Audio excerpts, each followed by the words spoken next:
मी doctor दीक्षा राणे दीक्षाज होमिओपॅथीमध्ये तुमचं स्वागत करते। मी ऑनलाईन होमिओपॅथिक कन्सल्टेशन चालू केलेलं आहे।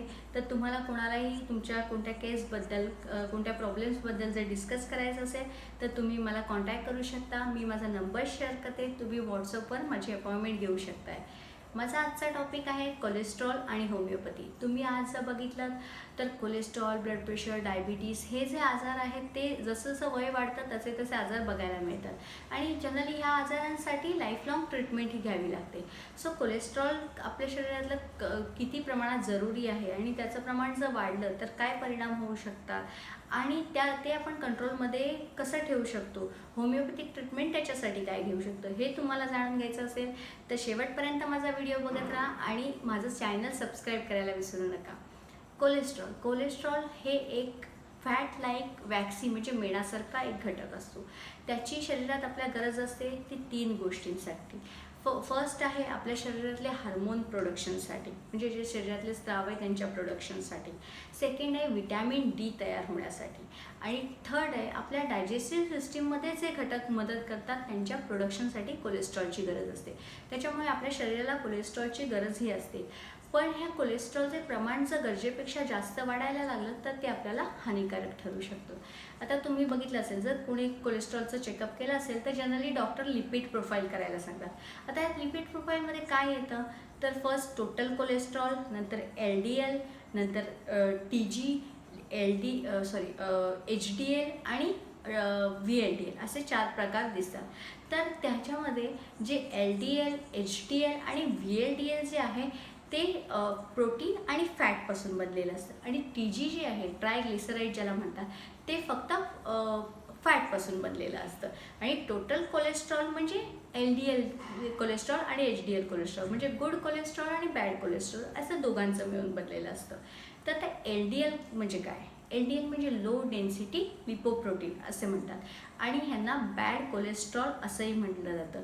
जेव्हा ह्या LDLचं प्रमाण जरुरीपेक्षा जास्त वाढायला लागतं तेव्हा ते आपल्या हार्टला सप्लाय करणाऱ्या ज्या करोनरी आर्टरीज असतात त्याच्यामध्ये ते जमायला लागतं आणि आपल्या हार्टला रक्तपुरवठा हा व्यवस्थित होत नाही।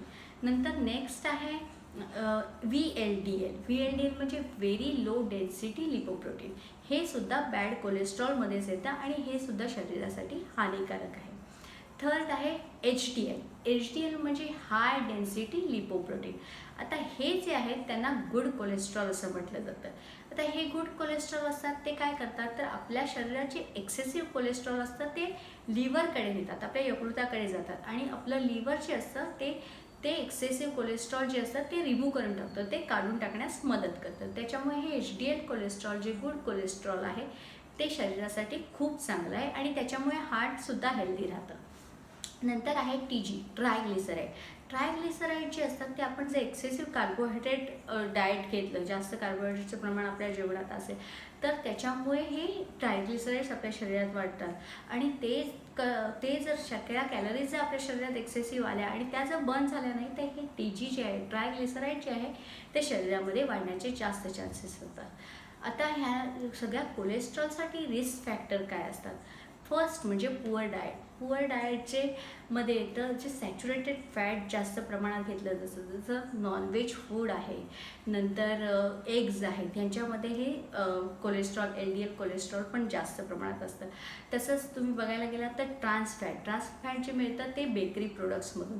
तसेच डेअरी प्रोडक्ट्स म्हणजे दुधापासून बनलेले जे काही पदार्थ असतात, दुधामध्ये प्रोटीन्स पण मिळतं पण जे घट्ट दुधावरची जी साय असते त्याच्यामध्ये फॅटचं प्रमाण जास्त असतं, त्याच्यामुळे ह्याच्यामधून पण आपल्याला कोलेस्ट्रॉल जास्त मिळू शकतात। सेकंड आहे म्हणजे लॅक ऑफ फिजिकल एक्सरसाइज। जर तुम्ही फिजिकल एक्सरसाइज करत नसाल, प्रॉपर एक बॉडीचा एक्सरसाइजच होत नसेल, पूर्ण बैठी जीवनशैली असेल, सेडेंटरी लाईफ असेल तर तुमचे कोलेस्ट्रॉल हे बर्न होत नाहीत आणि नवीन HDL कोलेस्ट्रॉल बूस्ट होत नाही, त्याच्यामुळे हे शरीरातले LDLचं प्रमाण पण वाढायला लागतं, जे बॅड कोलेस्ट्रॉल आहे त्याचं प्रमाण वाढायला लागतं। थर्ड फॅक्टर आहे स्मोकिंग। जर तुम्ही स्मोकिंग करत असाल तरीही फॅट डिपॉझिशन जास्त व्हायला लागतं आणि जे शरीरातले HDL कोलेस्ट्रॉल त्यांचं प्रमाण कमी व्हायला लागतं. नंतर आहे ओबेसिटी. ज्या पर्सनमध्ये BMI 30 किंवा अबव 30 असेल, म्हणजे जे पेशंट ओव्हरवेट आणि ओबेजमध्ये येतात त्या माणसांमध्ये सुद्धा कोलेस्ट्रॉलचं प्रमाण जास्त असतं. नंतर आहे एजमध्ये जसं एज वाढत जातं तसे आपल्या लिव्हरची क्षमताही एक्सेसिव्ह कोलेस्ट्रॉल बाहेर टाकण्याची कमी होत जाते. त्याच्यामुळे जसं वय वाढतं तसं हे कोलेस्ट्रॉलचं डिपॉझिशनसुद्धा जास्त वाढू शकतं. नंतर आहे डायबिटीजचं. जास्त प्रमाणात शुगर राहत असेल त्या डायबिटीजच्या पेशंटची, तर त्यावेळेला काय होतं, VLDL नावाचं जे बॅड कोलेस्ट्रॉल आहे त्याचं प्रमाण वाढायला लागतं आणि आपल्याला जे गुड कोलेस्ट्रॉल HDLचं कोलेस्ट्रॉल आहे त्याचं प्रमाण कमी व्हायला लागतं. हे सगळे जे आहेत ते रिस्क फॅक्टर आहे जे आपल्या शरीरातले कोलेस्ट्रॉल वाढवू शकतात. आता हे कोलेस्ट्रॉल वाढलं तर त्याचे कॉम्प्लिकेशन काय होतात? जनरली हे कोलेस्ट्रॉल काय होतं, आपल्या आर्टरीजमध्ये हृदयाला, आपल्या हार्टला रक्तपुरवठा करणाऱ्या ज्या करोनरी आर्टरीज आहेत त्या आर्टरीजमध्ये त्यांच्या हळूहळू थर साचायला लागतो आणि त्याच्यामुळे आपल्या हार्टला रक्तपुरवठा हा कमी प्रमाणात होतो आणि त्यामुळे पेशंटला अँजायना म्हणजे चेस्ट पेन, चेस्ट हेवीनेस वाटणे, जडपणा वाटणे असे सिम्पटम्स, अँजायना असे सिम्पटम दिसायला लागतात आणि नंतर त्याचं पुढे जाऊन ते ब्लॉकेजेस, प्लेक्स तयार होऊन मग पेशंटला हार्ट अटॅक येऊ शकतो. तसंच ब्रेनच्या बाबतीतही होतं. ब्रेनला सप्लाय करणारी जी कॅरोटिड आर्टरी आहे त्या कॅरोटिड आर्टरीमध्ये जर हे कोलेस्ट्रॉल जमा व्हायला लागलं आणि जर त्या ब्रेनला सप्लाय करणाऱ्या जर रक्तपुरवठा कमी झाला तर त्याच्यामुळेच ब्रेन स्ट्रोक बसण्याचे चान्सेस असतात. मग नंतर त्याची प्रवृत्ती अशी की पॅरालिसिस पेशंटला येऊ शकतो. असे हे कॉम्प्लिकेशन्स तुम्हाला होऊ शकतात. आता ह्या कोलेस्ट्रॉलला कंट्रोल तुम्ही स्वतः तुमच्या डाएटनुसार सगळ्या गोष्टींनुसार करू शकता. तर त्याचं प्रिव्हेन्शन कसं करू शकताय? फर्स्ट म्हणजे हेल्दी फूड घेणे, जसं फळ आहेत, हिरव्या पालेभाज्या आहेत, स्प्राउट्स आहे, यांचं प्रमाण आहारामध्ये जास्त वाढवणे, नॉनव्हेज फूडचं प्रमाणात सेवन करणे, नंतर स्मोकिंग स्टॉप करणे आणि ज्यांचं ओबेज आहेत, ओव्हरवेट आहेत, त्यांनी हेल्दी वेट गेनिंग करणे हे तुम्ही करू शकताय. आणि HDL मी जसं सांगितलं, हाय डेन्सिटी लायपोप्रोटीन जे गुड कोलेस्ट्रॉल आहे ते तुम्ही कसं वाढवू शकता, तर ते अशा एखाद्या फूडमधून वगैरे असं मिळत नाही. तर त्याच्यासाठी आपल्याला जास्तीत जास्त एक्झरसाईज ॲटलिस्ट दिवसातून अर्धा तास म्हणजे 30 मिनटं तरी एरोबिक एक्झरसाईज आपला झाला पाहिजे.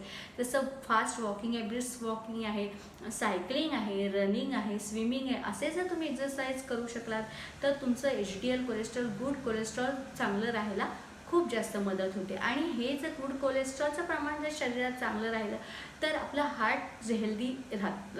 होमिओपॅथिकमध्ये ह्या कोलेस्ट्रॉलसाठी कोणती ट्रीटमेंट आहे? फर्स्ट मेडिसिन आहे कोलेस्टेरिनम 3x. ह्या कोलेस्टेरिनम 3xच्या 2 टॅबलेट हे टॅबलेट फॉर्ममध्ये मिळतं. याच्या 2 टॅबलेट तुम्ही दिवसातून 3 वेळा घेऊ शकता. हे तुमचे एक्सेसिव्ह कोलेस्ट्रॉल कमी करायला मदत करते, तसेच ते लिव्हरचं मेटाबॉलिझम चांगलं करण्यासाठी इफेक्टिव्ह आहे. नंतर सेकंड मेडिसिन आहे ॲनियम सटायमम मदर टिंक्चर. हे तुम्हाला लिक्विड फॉर्ममध्ये मेडिसिन मिळते. हे तुम्ही पाव ग्लास पाण्यामध्ये 15 थेंब दिवसातून 2 वेळा घेऊ शकताय. हे LDL कोलेस्ट्रॉल कमी करायला चांगलं मदत करते. नंतर थर्ड मेडिसिन आहे क्रॅटेजियस मदर टिंक्चर. क्रॅटेजियस मदर टिंक्चर हे सुद्धा लिक्विड फॉर्ममध्ये अवेलेबल आहे आणि हे कोलेस्ट्रॉल कमी करण्याच्या बरोबरच एक हार्ट टॉनिकसुद्धा आहे. म्हणजे जर तुमचं कोलेस्ट्रॉल वाढले आहे त्याच्यामुळे जर तुम्हाला हार्ट अटॅक आलेला आहे, ॲथेरोस्क्लेरोसिस आहेत म्हणजे ब्लॉकेजेस झालेले आहेत तुमच्या आर्टरीजमध्ये, तर ते कमी करायला हे क्रॅटेजियस मदर टिंक्चर खूप इफेक्टिव्ह आहे. तुम्ही कोलेस्ट्रॉलची तुम्हाला होमिओपॅथिक प्रॉपर ट्रीटमेंट घेण्यासाठी पहिले तुम्ही लिपिड प्रोफाईल चेक करा आणि त्याच्यानंतर तुम्हाला तुमच्या लेवल्स कळतील की किती प्रमाणात काय काय वाढलेलं आहे आणि त्याच्यानंतर तुम्ही होमिओपॅथिक ट्रीटमेंट चालू करून बघा आणि त्याच्यानंतर 2 महिन्यानंतर तुम्ही होमिओपॅथिक ट्रीटमेंटनंतर पुन्हा जर चेक करून तुमचे रिझल्ट्स काय आहेत ते तुम्ही चेक करू शकताय. नक्की तुम्ही कोलेस्ट्रॉलसाठी होमिओपॅथिक ट्रीटमेंट घेऊ शकताय आणि तुमचं कोलेस्ट्रॉल मेंटेन ठेवण्यासाठी ते नक्की मदत करेल. माझा आजचा व्हिडिओ तुम्हाला आवडला असेल तर नक्की लाईक करा, शेअर करा, सबस्क्राईब करायला विसरू नका. थँक्यू.